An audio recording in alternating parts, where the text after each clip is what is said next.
કે ભાઈ હશે 5 કરોડની પ્રોપર્ટી હશે તો 2 ભાગ પડશે, 5 ઘર હશે 2 ભાગ પડશે, 250 મશીન હશે 2 ભાગ પડશે, 2 ગાડી હશે ભાગ પડશે.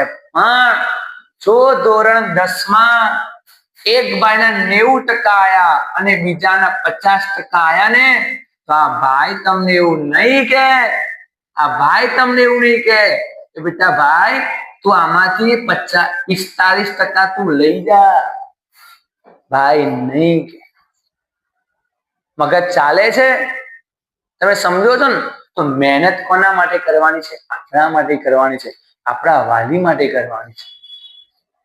આના પરથી એટલું શીખવાનું છે જે તમે કહેવા માંગુ છું. એ તમને દાબેલી હશે ને તો અડધી કટકો કરશો, ચોકલેટ હશે તો કટકો કરશો, પણ રિઝલ્ટ આવ્યું ને એનો અડધો કટકો નહીં થાય. ઓકે, ચલો તો આનો સાચો જવાબ શું?